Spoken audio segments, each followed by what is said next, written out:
Hey. Hello, hello. You look like you're in this awesome like wilderness world, or are you even on Earth? See, are you on Earth? Look at what's behind you. You're on some kind of planet. Can you breathe the air? Is Well, I mean, maybe we're all just alien life and we're able to. I'm just kidding. Now, we there's are an invisible. aliens to other aliens. That's for sure. Yes, I yes, just thought we're near Earth exactly. Day, so I should do this in nature. That's what I figured. I Okay. love that. Yeah, no, Uh-huh. that's great. I think Earth Day is what, in 2 weeks on the Yeah, 22nd? yeah. April 22nd. It's that day every year. It's not one of these that moves around like Yeah. Thanksgiving or Yeah. okay? Yeah. Yeah, yeah, and actually the Lunar New Year too. Why does the Lunar New Year? It tends to move a lot. Chinese New Year. Yeah, because the moon doesn't match Earth's orbit around the sun. So if you're going to anchor to Right. the moon, something else has got to give, Yeah, So yeah, exactly. So I think that was a great way to kind of start this stream, was talking about wait, that stuff. so you just tell everybody you used to work at the Hayden Planetarium. Yes, You yeah, used to that be, is and how we then met. wait a minute, and then you go off and become international supermodel, and then and let me tell you this. Let me tell you this. Every scientifically literate supermodel I've met is a spy. And Is a a spy for spy. some. I don't know what you're talking about. So I have So to ask you: are you a spy? I can't make any promises. No, I'm just That's kidding. right. No, See, that's definitely, exactly. definitely not a spy. For maybe some AI. I don't know. I've made friends with Sophia recently. Oh, Sophia, the Sophia, I love artificial Sophia. intelligence. Well, Yeah, this like her head. Did they give her a body yet? It's just the head. Sophia. I think she has up to like her waist. 'Cause I saw her during Fashion Week. She was actually a model for the show, which is totally random. No, that's kind of creepy. That's kind of It no. was, That's not go. That's not. I mean, it was really cool, but her bottom half was kind of like, I think, just like a kind of like a stand with wheels, and then they just had a huge dress kind of draping over it. But Okay. she had arms, but they always usually leave her without hair, I guess, to sort of expose all the electronics so people know she's not human. So Okay. we're not too It's so freaked that she out. doesn't occupy. What do they call that? The creepy zone? No, the uncanny The valley. The uncanny Oh, valley. okay. That's Wait, the wait, what place is this? where This it's. You don't is know about the uncanny valley? No, I don't. I'm Oh gonna my look gosh! that So up. in Okay, well, AI you and tell me about it. in robotics, it's where the robot is real enough for you to want to think it's real, but there's Okay. something about it that's not right, and you're completely creeped out. Okay. Interesting. Okay, yeah, I found some But like if it's scatter really, plot really, really diagrams. real, then there's Yeah, nothing to creep out about because it's just like another human being. It's it's called just a human. the uncanny valley.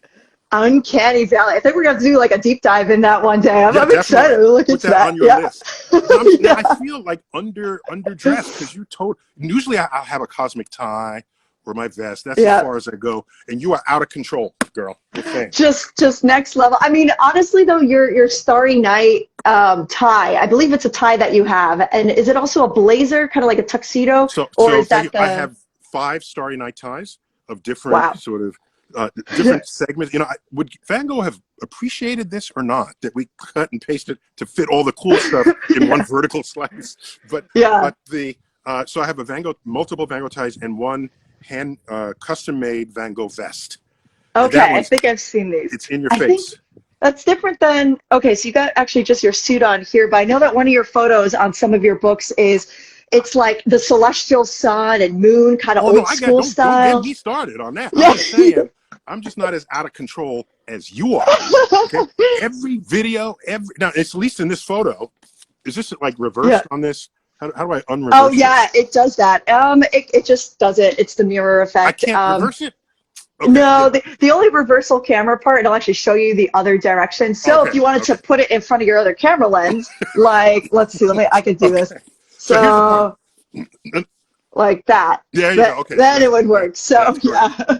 Okay. And also all my space pillows are on the other side. So here's the thing. So in this picture, I'm posing in front of the Hayden Planetarium. Yeah, You don't need my vest when I this is have the true. planetarium and the The actual planet's moon. behind you. Yeah. There you go. So what have you been doing after you were a spy for Russia and for what? All the movies. It's All of the always movies, I know. Well, I don't know Taekwondo, so I think if I start learning that, then we should probably get, a little wow. Yeah, suspicious you about that. have But to know how to kick some ass, right? yeah, yeah, Right. definitely That's be off. But I feel like I really want to kind of like get to the book, but it's kind of also like our catch up. This is like a reunion for us as yeah, well yeah, because definitely. Uh-huh. yeah, So but yeah, No. So I just want to thank you for your interest in this. And Yeah, of course. sorry, it didn't work out on TikTok. There was a weird sort of thing going on there, but Instagram's Yeah. fine. The old Yeah, I IG. think Instagram just makes it, yeah, so much easier too because it's able to actually combine like our audiences as well. If you're able to sort of look at the top right, we have 2,700 people viewing. And the thing is with TikTok, they are still doing like new features. So we're trying to kind of figure out this, what Instagram does with having two people go live at once. And I had tested it out about a week or so beforehand. And it was gone. And I'm like, of all accounts, like, I'm like, why is it not on Neil's? I'm like, what's going on? So they were kind of beta testing it for about a week, and then they took it down, and they're going to probably put it back up again soon. But I mean, Instagram makes it great because also India is banned. TikTok's banned in India. Oh, okay. And so now we got a chance for, I think a lot of people are probably watching from there. Which makes it great.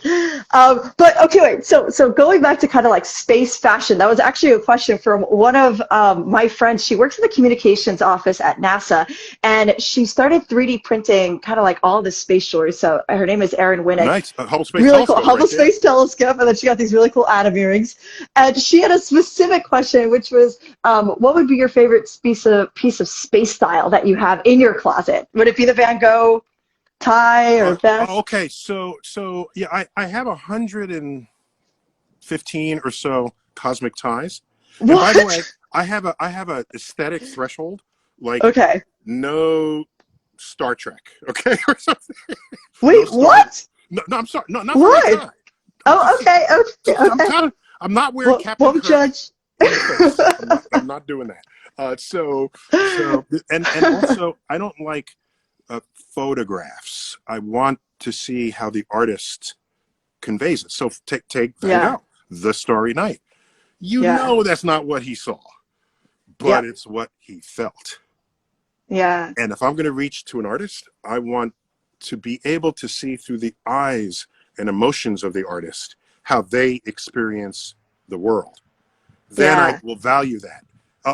Because I've had artists come to me, I saw this Hubble photo, and so I painted it, and I'm looking at it, it's like, I'd rather have the photo. What are you doing here? Because it's like identical, Yeah, it's like identical. You haven't taken me to a new place, or a new vista, or a new feeling about what it is I'm looking at. So go back and keep at it. So a favorite space thing, I would say, I should have put it on here. Someone once made for me a wristwatch that was a sundial. What? Was it actually like I had the piece sticking up as three-dimensional? Not sticking up, and they said it's a solid state sundial because it was just a rock and a stick. Wait, that's brilliant though. I would totally rock that. Yeah. So that was kind of cool, and it was a rock, a flat rock, and it was like a leather strap, so that it was very sort of Flintstones, and so I think they used hourglasses. But so that's one of my sort of favorite novelty things. I also have cufflinks, and for tuxedos, when I go to formal things, they're the tuxedo shirt has studs in like 4 or 5 of the upper buttons, so they can sort of be visible as jewelry, basically. So I have some studs that are like the moon and planets. So I can totally get decked out on this, but I didn't know you to the could point do where I have a that. full suit. That's a full universe. No. Like all space. But it's something about those little accents that I think just make it so cool, because you could go to like a formal event that's totally not like a space event, right? Maybe it's like a red carpet for a film that's not really space related, but you're attending it and you're like, well, I'm going to just put that little accent of space just so you know. It starts a conversation too, which I'm all about that. It's super, super cool. No, that's so awesome. And you have a brother who's an artist, right? Yes. Has he ever done that? Has he ever done kind of his own interpretation of like space art, or he kind of just leaves the space to you? Right? I mean, like, Neil have that. Some of his art is influenced by the fact that I'm his brother, but usually he's just doing his own thing. And I've bought some of his art that, for me, evoked the universe in my own interpretation. Art should allow you to bring yourself to it, right? It shouldn't be just the artist force feeding you. I was at one of the fancy museums in Paris, the one that's in the train station, the Musée d'Orsay. Okay, you'll know this because you're an international supermodel. I haven't been to the museum, but I've been by the Louvre. All those places. Okay, so I'm in there, and there's a room, and there are two paintings of some socialite, right? Wealthy female socialite. And so in one painting, she's there posing like this, and you see the dress, and the other one, she's like contemplating. And I'm saying, the one with her just posing, she's not inviting me to wonder what she's thinking about. Whereas the one where she was on a chair looking like this, dressed the same, but just, and I say, gee, did something happen? Is she being married off? You know, this is one of these aristocrat 19th century things. I started wondering what's going on in her head. So that painting brought me in, whereas the other one just didn't. And so that's why I think the artists are the people who do the most emoting of what this world is. And without them, I think you could have a country with no art, but is that the kind of country you want to live in? Right. Because art think also is a statement piece. That are cutting art budgets. It's like, what are you doing? Let's say, well, art, it won't help you get a job. It won't do. Oh, okay. Again, you could create an entire country with no art. Is that a country you'd want to live in? I don't think so. No, I actually, have you ever been to the art gallery crawls in Chelsea? No. No. Oh, we could. Whenever I guess that opens up again, like post-COVID, once every human being's vaccinated. Just to be clear, Chelsea, we'll have to New go. York City. Chelsea, New York City. Yes. Okay. Yes. Sorry, I'm so used to just being like, like New York, like this neighborhood. It's the same thing as like Kensington and like Jamaica. And like when you're in Jamaica, Queens, you're like, wait, where are we going? Or is this train going like all the way through the water? Like, what is this Hyperloop? What's F train is now suddenly Elon Musk's Hyperloop.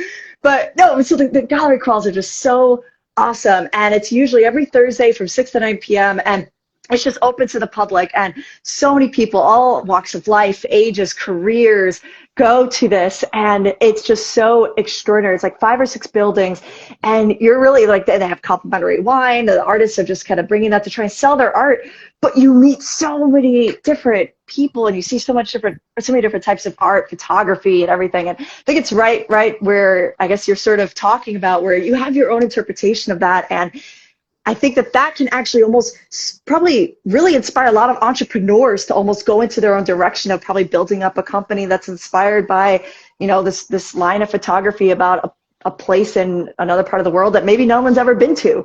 Well, that's what it takes. And to be truly creative, you want maximum exposure to things that can influence your creativity, because otherwise it's limited. You want to, and often it takes really great exposure to do something simple. That no one else thought of. They'll think of it after you've done it. Oh, that's obvious. Well, you didn't think of it. Exactly. So, okay, let's jump into this book now. Now that we've had an amazing conversation about art, we're literally. Screen? It says send a request to be an Astro Athens live, but I'm already in, right? You're in the live, So, but if I say request to join, what would that do? Will that? You want to find out? I'll find out. Let's see if I get any pop-up. In this live video, but I am. So that's strange, and I'm not getting any notifications. So the request wasn't sent. Okay. Because it's probably like, oh wait, you're already on the stream. Okay, it's called beta testing. All right. I think it's great. I love beta testing. I think Instagram just did that new feature too, where it used to be where you'd have to send a request, but now I was able to actually request for you to join. So, and that came out probably a couple of months ago. Okay, so that I don't know. For this social media worlds, lands, all that fun jazz. Actually, speaking of social media, I want to bring up the Clash of the Titans on Twitter this morning from some account called Steak questioned you on science. I mean, if we want to chat about that, how about we actually kind of just look in the abstract, like what even is science? I think that kind of exploring that, and I think that might be a big reason why you included tweets in your book, is because Twitterverse has so many types of conversations, like what you went through what you did engaged in this morning. Yeah. So Cosmic Queries is a spinoff book from Star Talk, the podcast I host, has a version of itself called Star Talk Cosmic Queries, where our fan base asks us questions. And if it's cosmic, I'm good for it. But occasionally, there are topics outside of my field. We bring in an expert. and I always have a comedian, a professional comedian, as my co-host. They provide a force of levity up against the force of gravity Chuck that is Nice, the he's content. great. And you adjust those dials, and you deliver a consistent product, I think. But so that is one of our more successful things we offer the public. But in this case now, so normally I'm thinking, here's what you want to know. But if you're asking me, it's what you want to know. And Cosmic Queries sifts for the deepest questions ever asked in our civilization. Like, how did it all begin? What's it all made of? What's our place in the universe? Are we alone in the universe? Like, what is life? What is life? Yeah. Which is just my favorite, like, just question ever and chapter. I mean, what is life? Like, how would, if you could sum that up in one. Ask me what is science. So what? Right. Oh yeah. Okay. What is science? Here, please. I just have so many questions. Okay. First is part one. What is science? I feel like doing the arm gestures. Just I don't know. Okay. It's like dancing. So I think people overthink that question. They think science is some thing, and you got to take the class and do the book, and you got to do the thing. Science is anybody's attempt to figure out how the natural world operates, doing everything you can to not fool yourself into thinking something is true that is not, or into thinking something is not true that is. That is science. Yeah. And so this part about not fooling yourself, that is important. And I just summarized in that phrase the entire scientific method. Okay? Well, how do I know that, okay, for example, I read this, I don't know if it's apocryphal, but it makes the point. Towards the end of, was it the First World War, in the fields where there was all this trench warfare, in those fields, the stork population returned. Okay, so if you just started counting storks, that went up.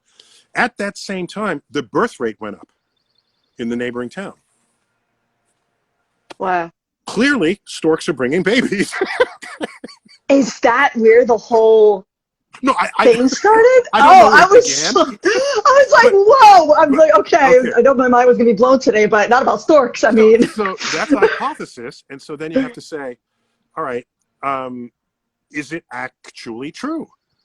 So you want to say it's fun to believe that, you want to believe it, but that's not what makes it true, objectively true, coming out of the efforts of experiments, checking and double checking, just in case you fooled yourself. Yeah. In assuming that something that correlates in time is actually causally affected. That's an example of just applying common sense to learning and understanding what's going on around us. That's science. And we happen to, we carved it up into botany and biology and chemistry and physics. Nature doesn't do that. Nature doesn't carve it up. We carved it up so we can put it in textbooks and then offer you classes focused on those topics. But when you step out into nature, that's why in the last 30 years, we've had to staple together previously separate topics. Okay, so we have astrobiology. That's a field. Okay, because previously nobody was thinking that way. We have astroparticle physics. We have biochemistry. That's an early one. All right. So in response to this stovepiping of fields, we've had to sort of restitch them back together in order to make discoveries that would not have previously been possible because people's brains were not cross-pollinated. Yeah. That's science. Imagine if more people apply the scientific method to like big decisions they have to make in their lives. Well, the world would be fixed tomorrow. I mean, it just would be so, and imagine too, like, I honestly, so after, like, right after, like, when you and I had first met at the Hayden Planetarium, I was at that crossroads, and I thought, let me apply the scientific method. I mean, both you and Dr. Lou kind of gave us that similar advice of like, well, do a beta test like we did here on Instagram, give this modeling thing a shot, give it do a time frame, try one semester, see what happens. If it doesn't work out, okay, you have your answer. Then, go back into your studies full time, pursue that. If it does work out, okay, go down that path and then continue that. And then you start to woven this sort of like conclusion of how you want to take your next steps during the experiments, essentially. And And I by the feel way, like, the experiments then plugged into your total persona right now. That is what you right, became. You didn't become one or right, the other. You became both. And you know something? That you can't read about that in career options in books when you become both. All right. What does that even yeah, mean? Both. All right. And you right, become an educator, you become an enthusiast, a NASA supporter, and all of this there's no, where do you say, oh, this is what I need to do in order to do that? No, no. It's the act of having explored those paths that you then right. stitch it together to make everybody, to make the entire character persona that you are as Athena. That's it. I mean, and even just too, like, as I think every individual, like, we all have such unique abilities and paths, and it's just a matter of really trying it and not thinking that it needs to be in this exact structure, like you just said. And you know what else is unique? The allocation of your passion to one topic versus another. It Yeah, may be you're passionate about things, and you might not even particularly good at it, but you're passionate about it. So just keep doing it. You know something? yeah, If you're passionate about it, even if you started out not good, you'll probably end up really good at it. yeah. Because this is the power that passion has over your expertise and knowledge and life experience. So it's all good. I'm Yeah. there. So the next question was what? Oh, what is life? Okay. Oh yes, and then I even bookmarked it just because I Oh, you love bookmarked actually it. the, I'm honored. yeah, I got You got some all in it. post-it notes here. I just love the way it looks. It's like, whoa. I mean, this is actually, I don't even know what this is. It says, oh gosh, pollen via scanning electron microscope. Oh, that's really cool. Yeah, Look at that. pollen is pretty Have you guys potent ever seen stuff. pollen? So Yeah. anyone who's having allergies right now, seasonal allergies, this is why, just in case you guys want to know.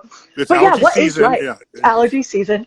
Well, So here's an interesting also, question that I just posed to you. Schrodinger wrote a book with this title too. Yes, he Okay, did, continue. actually. Sorry, I'm gonna find it. I think I have it here. Yeah, I do. Yes. Oh, It's a very thin book, very awesome. small book. Yeah. Yeah, what is What is life? life? Yeah. That's a So, modern printed book, but he's long dead. I make sure oh people know. yeah. Yes. And this, I don't really understand. I guess, the chicken or the egg. Is that what, That could why they be, put that? but we know what came first. That's a solved problem. Yeah. You The know this. chicken, and it came from like probably other No, species no, that the egg evolved into came the first. chicken. The egg came first. Wait, hold on. I thought that the chicken probably evolved from another species that was before the chicken, which was also probably through an egg. Okay, okay. Let's actually share about this because No, it's simple. this is It's simple. knowledge to me. The egg came first. Okay, It was just laid by a bird that you that wouldn't wasn't have a called a chicken. chicken. Okay, so then I guess that's kind of Yeah, okay. So I I guess said the the same chicken thing you egg did. came first I then. said the same thing you did, but in fewer words, right? Right, Because at some point you're going to say these are chickens and these are not chickens. So you right. need a genetic alteration in the offspring of a bird, such that from then on you'll call it a chicken. So Okay. the egg that contains the chicken was the first chicken, not the bird that laid the egg. But do you think it was like a hybrid chicken, like an ostrich Yeah. chicken? So in practice, I'm describing it like it happens in one generation, but I'm speaking Over sort of time. I'm in a compressed time sort of way. All right. Right. At some point, Yeah. an egg hatches. And you say that's a chicken. At whatever point that is, you didn't say that to the hen or to the bird Right. that laid it, right? Right. So that's why it's really the egg came first, not not not the chicken. Okay. Yeah. Well, alrighty then. Well, I got another one for you. If you want to go into sort of these imponderables, and then we'll get back to what is Yeah. life. Do you know about Pinocchio's nose, right? So, Right. okay, we all know Pinocchio's. So suppose Pinocchio declared, "My nose is about to grow." What will Okay. happen next? He would say a lie and it would grow. He would control that growth by lying because that's how it grew. Wait. So if he said, "My nose is about to grow," Right. what And he happens next? knows that he would then say a lie because his So you're nose saying that's a grew lie. every time he lied. So if it lies, then his nose doesn't grow. Oh, I get What? it. Okay, I was thinking he would say like a random lie after that. Okay, so if he's, because then that statement in itself would not be a lie, it would be the truth Correct. if it was a lie. This is Correct. fun. Okay, so what's next? What's, No, my point is, right. So if he's telling the truth, then his nose grows, but his nose grows only when he's telling a lie. And okay, if he's lying, his nose doesn't grow, but his nose only doesn't grow when he's telling the truth. So here's my point. It's not a paradox. It's simply a sentence that cannot exist in his universe. In the Pinocchio universe, not all statements are valid. Okay. So it's not even about a paradox. Okay. So the reason this is relevant, okay, because the whole last third of Cosmic Queries is on the bleeding frontier of our understanding of the nature of the large-scale universe. And so we don't even know if we're asking the right questions. That was one of my favorite tweets. I bookmarked it. On 259, well, I guess kind of along the lines of what you just said, but one's quest in life should not solely be the search for answers. Why not find pleasure in posing the questions themselves? So continue. There it is. 259. Okay. You actually went through the book. Of course. It's really fun to read. Well, I'll get into the formatting questions later, but I really like the structure of it. But continue. Okay. So the point is, just because you can assemble nouns and verbs in a sequence doesn't, and with ending with a question mark, just because it's a legitimate sentence in a language does not make it a legitimate question in the topic that you're addressing. Here's another example. Let's go find Santa Claus. And where is he? Where's Santa Claus? The North Pole. Thank you. Good. So there's Santa. I'm a child. I'm a grown-up child. I got so excited when you said that. Santa. You brightened up. Okay. So Santa's on the North Pole. And by the way, all movies and cartoons that show him on the North Pole with his workshop, they always show like mountains and trees and things. People, there's no land on the North Pole. I have noticed that actually. It is an ocean. Let me Google that. Water. It is, he's on an ice floe for now until we no longer have ice flows. Right. So let's just make that clear. All right. So you go to Santa and say, Santa, can you please point me in the direction of north? Yeah, look at this. We've got one right here. Yeah, there you go. I'm like, what is going on? Why is this? This is not the North Pole. Okay, continue. These are just people how to who share that. flunked geography, okay? Oh, man. Yeah, they just watch this live stream and they'll be like, okay, guys, we've been doing it all wrong. Santa should just have a bunch of igloos. That's just a bunch of igloos. And buildings. And as, you know, as the planet warms up, he can't be wearing those heavy clothes. He's going to be in a bathing suit eventually. So we're going to have to, you know, Anna, gotta do some workouts. You know?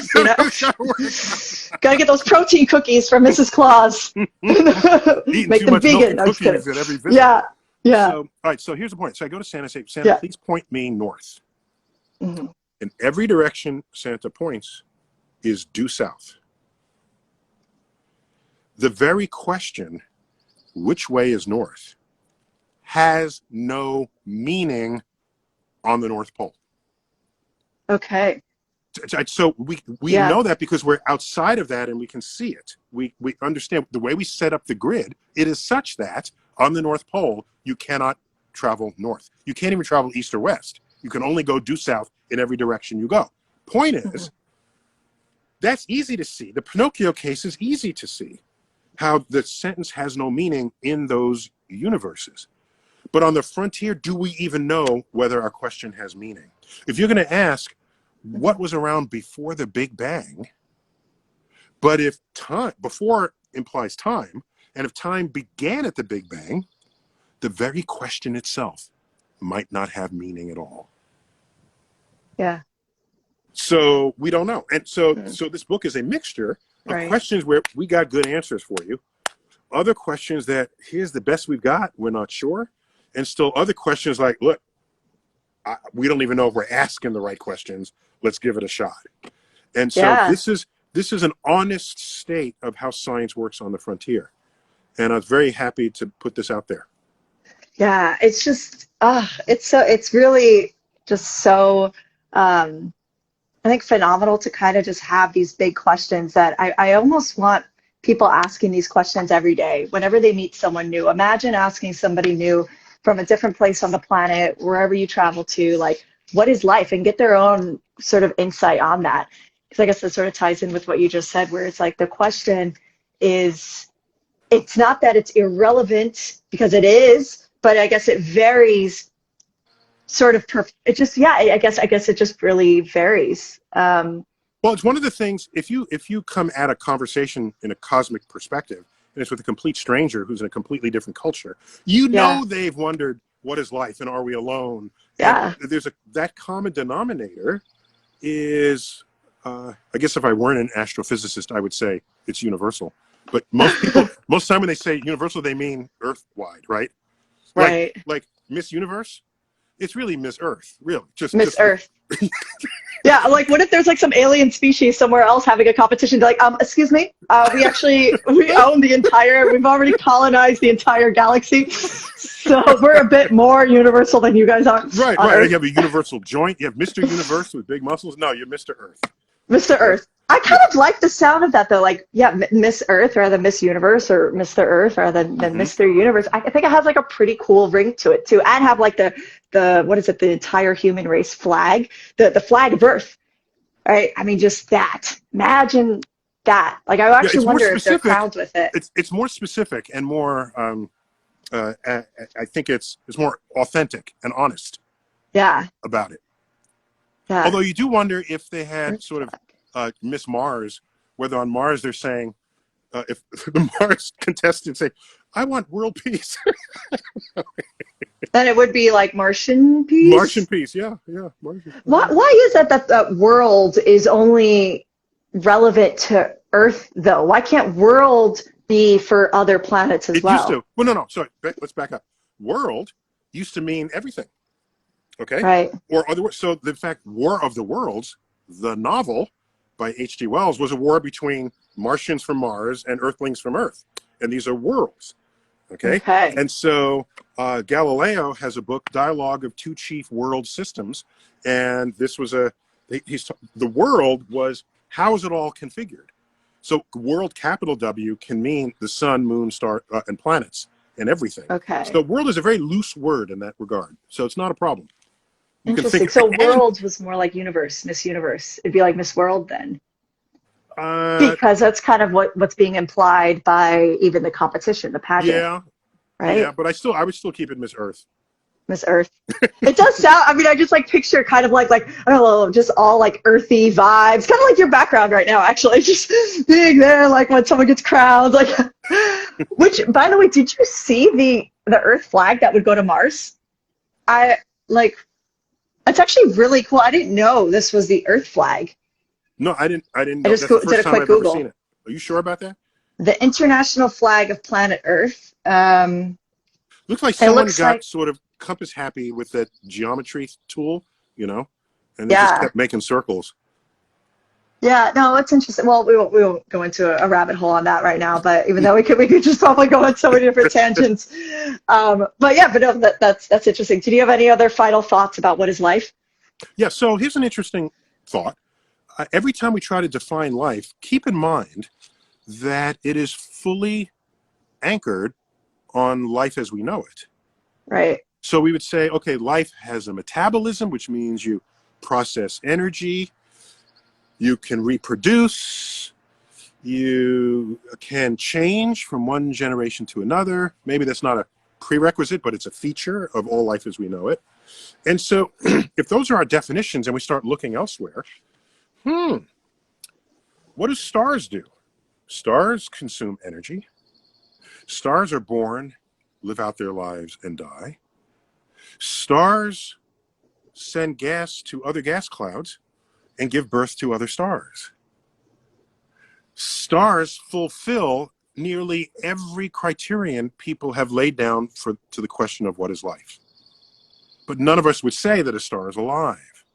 So I don't think we're very good at this because we have only a sample of one. And that's life on Earth. And all life on Earth has common DNA.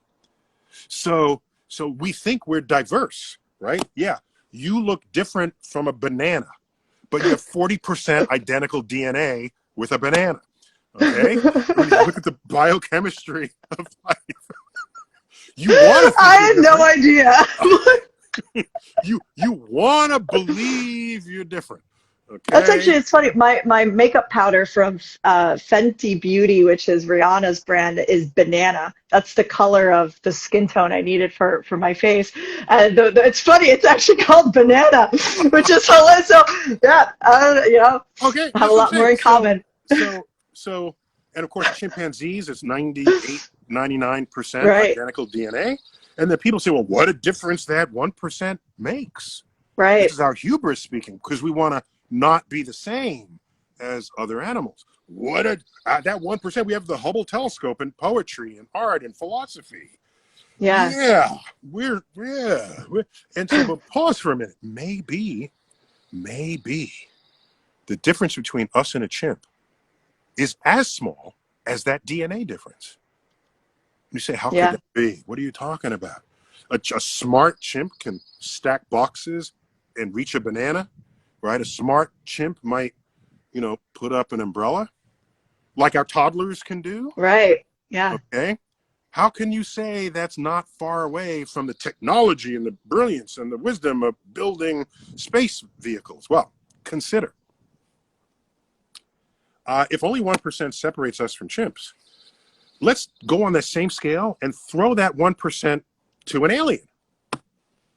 Let's have an alien that's 1% beyond us in our Yeah. intelligence DNA, that we are beyond chimps. What would we look like to them? We look like chimps to them. Yeah. Our Hubble telescope. You come home with high marks on your calculus class in graduate school, and they'll say, oh, just like little Timmy over here in preschool. He just did his calculus. The Yeah. smartest humans would be like their toddlers if they were just Wow. the 1%. So Athena, if I said to you, Athena, I'm getting on a plane. I'll meet you in LA at the studio for this, and we'll have coffee, and then we'll go over the script, and then we're done. Okay? That's a simple Am I sentence. getting a TV offer right now? No. Because I think we got 2,300 people as witnesses. Thank you very much. Cosmos regenerated. No, okay, anyway. Sorry, continue. So what I'm saying, that's a simple sentence. Right. What does that sentence mean to a chimp? Chimp said, well, Yeah. what's an airplane? What's coffee? What's Los Angeles? What is it? None of that makes any sense at all to a chimp. And it's one of the simplest sentences I could possibly utter to you. Yeah. So imagine a life form with 1% beyond us, such as we are beyond chimps, uttering their simplest sentence. We would be scratching our head wondering, what are they talking about? Yeah. I lose sleep over this every day. Wow. I lose sleep, wondering whether just because we are like the first to have this level of intelligence on Earth, who's to say that is enough intelligence to figure out the universe? Who's to say that? Yeah. Maybe it is only a fraction of the actual intelligence we need to solve the problems of the questions we have posed. And maybe we don't have sufficient intelligence to even know what question to pose in the first place. Yeah. Yeah.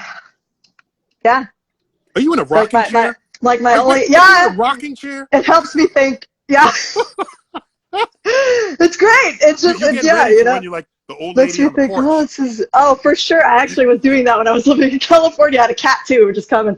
So just sit near me while having my coffee. You do But that no, rocking I chair mean, thing. imagine if we spent most of our days asking exactly what you asked. Like, this is why I think it's so important that we start to really incorporate so much more of this, like, man and machine type of fusion, right? We're having a lot of AI kind of doing a lot of the mundane tasks that maybe we don't need to do because we can sit and think about these questions, ponder these questions.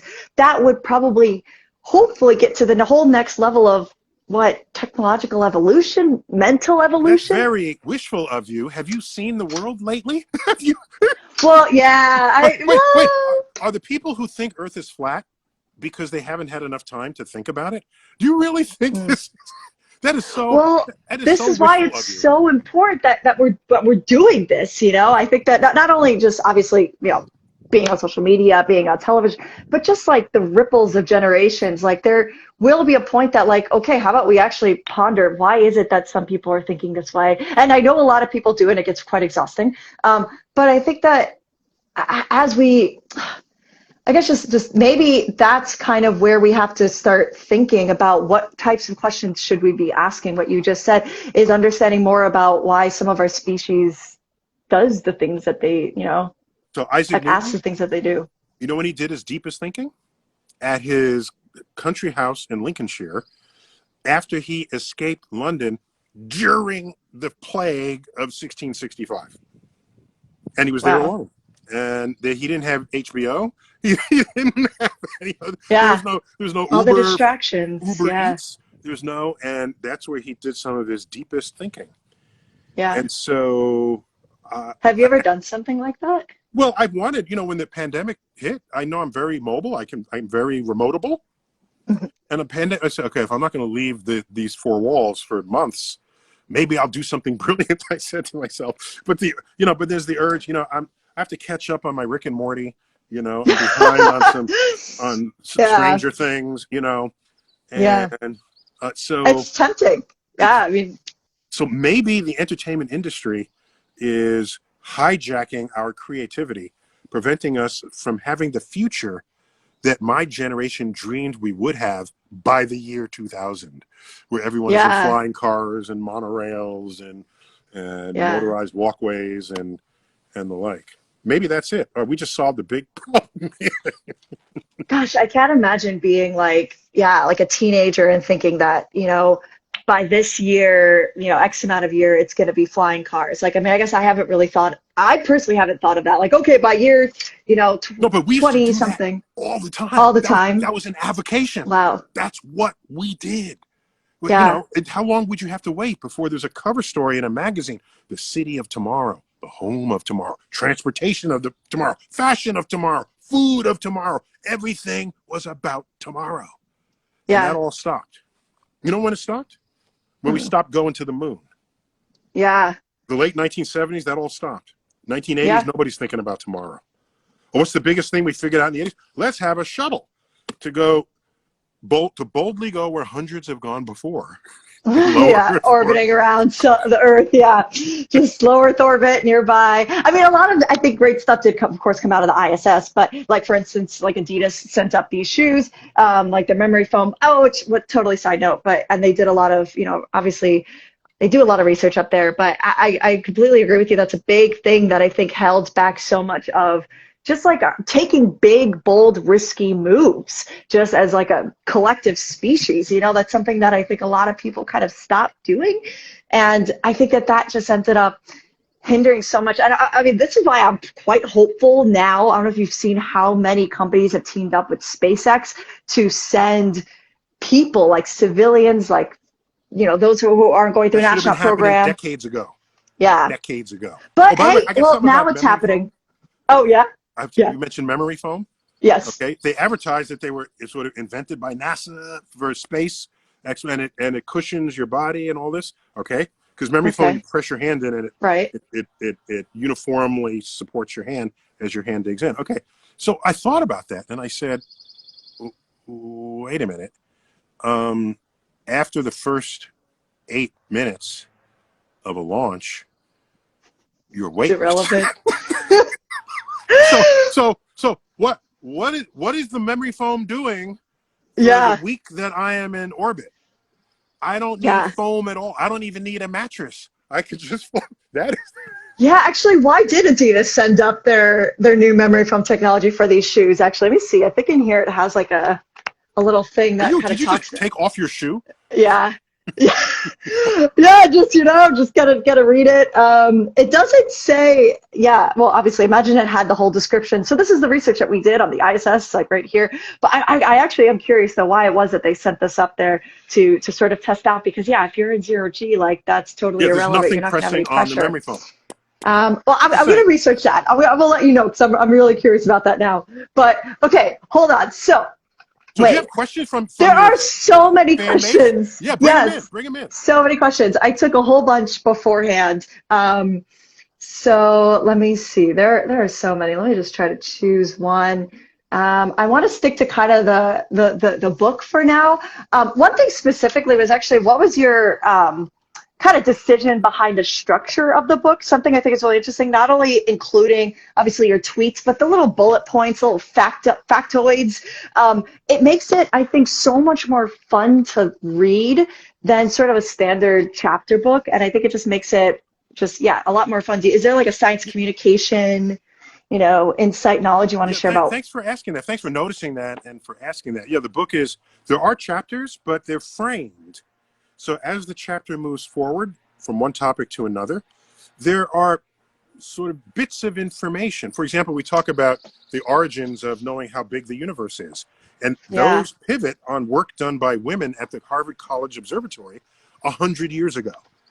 And so we're talking about their lives and who were significant and what work they did and the issues they had with their in a male society. And why were they hired at all? Because they were the human computers before computer referenced a machine. And the men viewed the computing as menial work suitable for women. And the men did other work, whereas all the discoveries in the universe happened from having done that, quote, menial work. So we have a box, a simple box that said, I forgot what it is. Is it 50 cents an hour or something? And it's the equivalent of their hourly pay back then when they were working. This is a little box insert. So it adds some nuance to the flow of the chapter. And so these are there, I think, because sometimes, if your attention span is not all ready to sit down through a 300-page book, these are ways to sort of, I think of them as biscuits that you can taste along en route. And there must be several dozen of my tweets that are scattered throughout, because it just so happened, that was kind of an afterthought. It was like, I have a tweet on this topic. And so I dig out the tweet, find it, and then put it in. And so the tweets are part of what sort of guides you forward in case you're drifting, in case you just want to smile. Tweets are my attempt at being funny sometimes. I don't know if I succeed. Yeah, you do. It's also like a stream of consciousness for you, right? And a lot of times it's sort of just thoughts. Whatever's in that moment that I'm thinking as I go through. So give me some questions that people might have. Yeah, I know. I'm like going through it and trying to find sort of the actual. I didn't put a post in it for that. Couldn't find the exact one, but there's a question box down here, so I'm actually going to see. I should be able to display it, but it looks like all the boxes are it's so weird. I'm going to take a screenshot of this. They're all turning up like a white blank box. So good thing I wrote some in advance. So we're actually going to go ahead and open those. I got so many good ones. So from Will James, what essential knowledge should every human have about the universe? Yeah, so I know where he's coming from, but I have an unorthodox answer. You ready? Okay, ready. It's not about the knowledge. It's about your capacity to ask questions.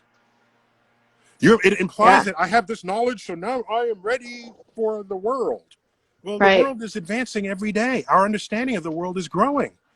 And you might have to update what you think is going on around you. And the only real key to surviving that, or to thriving, I should say, for thriving in that, is to have a sense of lifelong curiosity. So that the day you exit school, you're not singing that Alice Cooper song, "School's out for the summer, school's out forever." Okay? I don't know if you know that song. Whoever of course I do. Yeah, I know it. It's an anthem for the last day of school. And that's when people toss their books in the air and they run for it. I'm thinking, wait a minute, what just happened in that building so that you are delighted to no longer have to be in there? Because your only job was to learn. That was your only job, to become more enlightened about this world. And now you're glad it's over. So I'm not going to blame you, because plus it's a good song. I'm going to blame. It's an awesome song. It's an awesome song. So, I'm not going to blame you or Alice Cooper. What I'm going to say is something needs to change in the schoolhouse so that when you leave, you'll feel sad. But you're empowered to become a lifelong learner, and you know then how to ask questions. So you should never think of this world as, let me assemble a body of knowledge and I'm good for it. It's, let me figure out how to probe this world, and that will bring me all the knowledge I need. Yeah. I mean, it's continuously learning. Yes. That's the biggest thing. It's like not only asking the questions, wanting to answer them yourself, wanting to research it and learn it. Add up how many hours, days, years you will spend not in school compared with Yeah. how much time you spent in school. You have the potential to be vastly more enlightened than anything that could have possibly happened in the 9 to 3 school schedule going K through 12 or K through 16. So that's my Yeah. answer to that question. I love it. I Another think that question. it's, yeah, I mean, it's asking the questions and then also like wanting to answer it on your own and then exploring that. That's the whole purpose, I think, of learning. So next question comes from Astro Glore. This question came to me about a week ago. What is something about life that puzzles you every day? Yeah, well, I'm not odd in this puzzlement. I Hmm. still want to know how Earth went from organic molecules, which are abundant, to Hmm. self-replicating life. That remains a mystery, and it's on the frontier of research biology.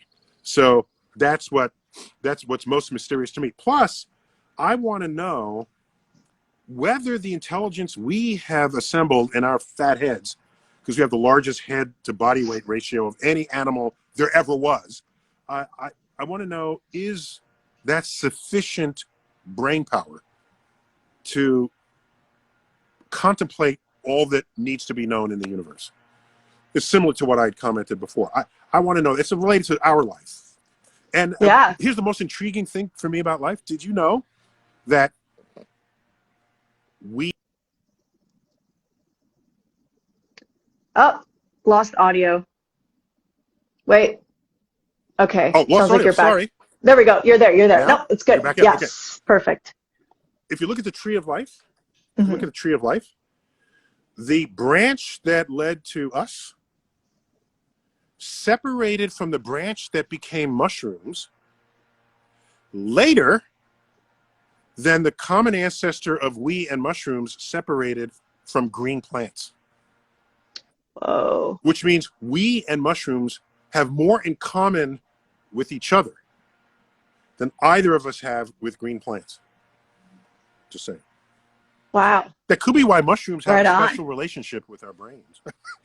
Yeah, I mean, I do think that's quite, yeah, interesting. Just sort of that derivative of just like everything that's formed on Earth, and then like the process in which I think it'd be really useful just as like a human being to actually take like a biological evolution course to sort of see where we've got to where we are today. I think that that's kind of vital just for being human. It's like almost like our human responsibility to do that. And when you do that, you'll Yeah. see that mice are very close to us evolutionarily and Wow. on the tree of life. And so you say, oh, that's interesting. Well, it's how interesting it is. That's why mice make such good lab specimens. Yeah. Mice have obesity. They have they have cocaine habits. They have you can, I think they get like really similar infections too as yeah, it's a humans and allergic remarkable reactions and yeah, all the way. yeah. Yeah.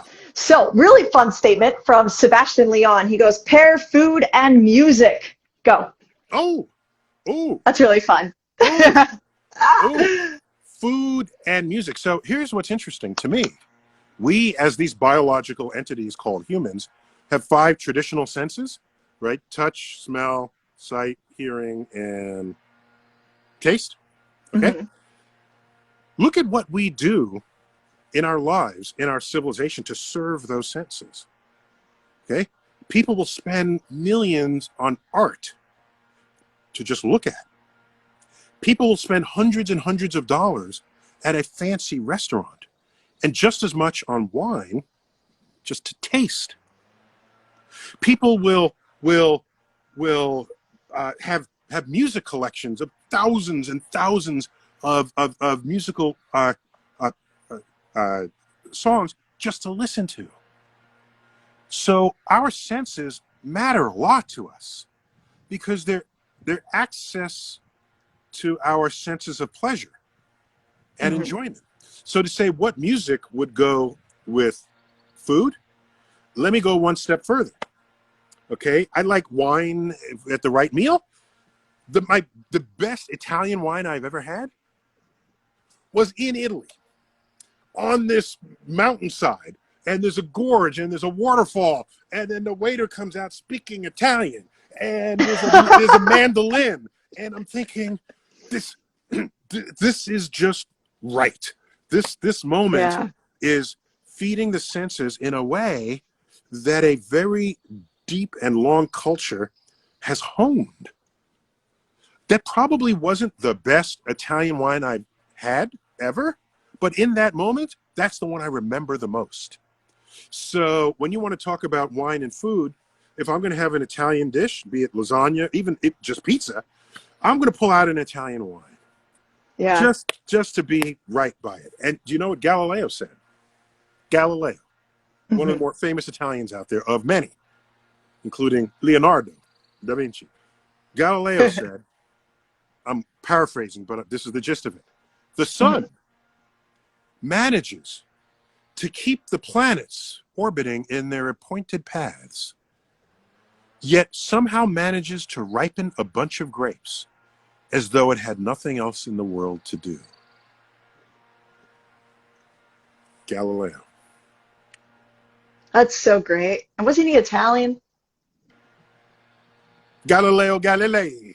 Galilei.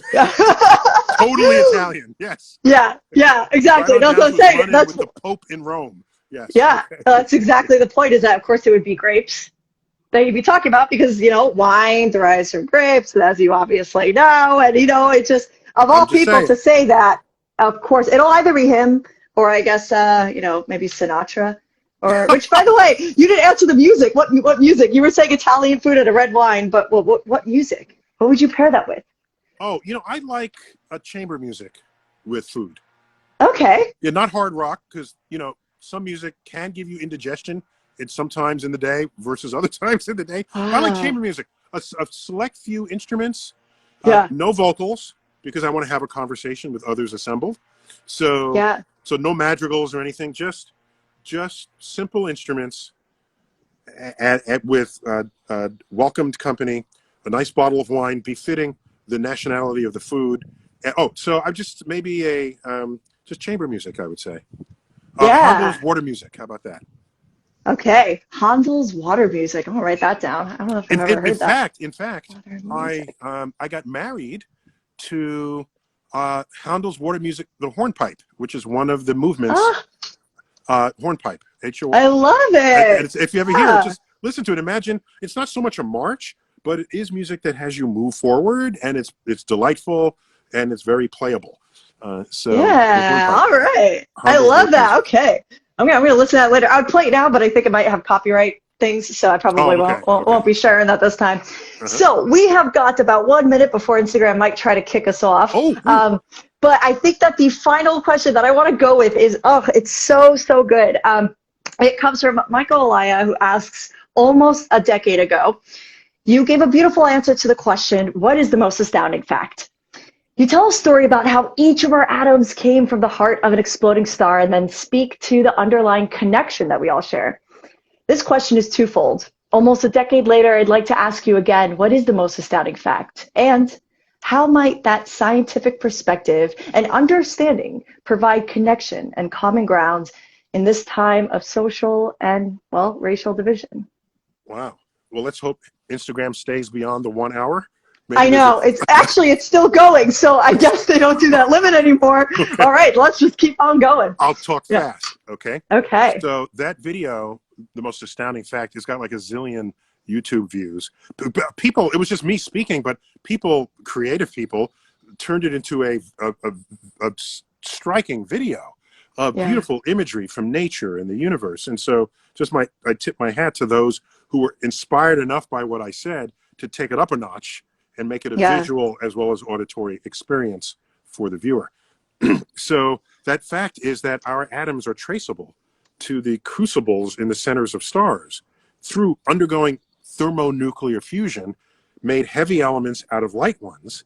And it's these heavy elements that get scattered into the galaxy from the explosive actions of supernovae, enriching pristine gas clouds such that the next generation of stars will have planets with the right ingredients that can make life and people in at least one of those planets.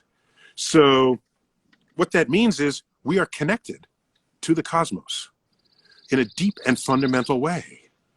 It's not just figuratively true, it is literally true that we are stardust. As a result, when you stand up at night and look up into the stars, you can ask yourself, am I here and is that there? Is that separate from me? No, no. Because your atoms came from those stars. There's a connectivity, a relevance, a sameness to it that gives a profound sense of belonging. So I would say, if I were to take that analysis to another level, I would say that we spend so much energy trying to make ourselves different from everybody else, and then we fight war over those differences. It's tribalism at its most base level. And I say to myself, maybe we're special, because special, everyone says, I'm special because I'm different from you. Maybe that's not the definition of special. Maybe we're special because we're the same.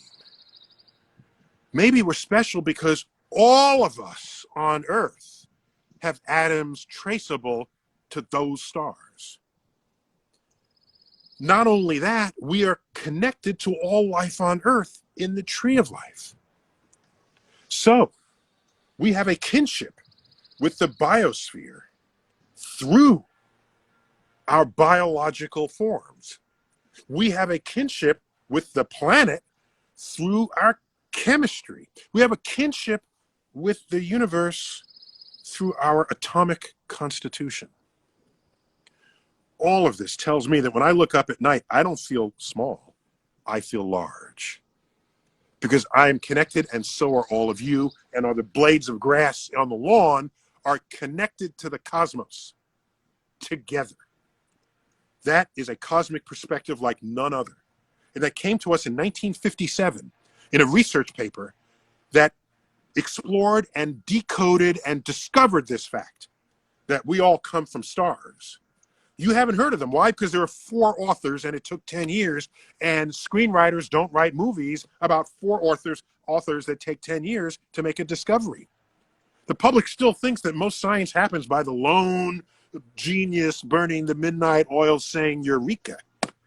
No, that is not how most of modern science unfolds. So the greatest gift to civilization itself from astrophysics is that discovery.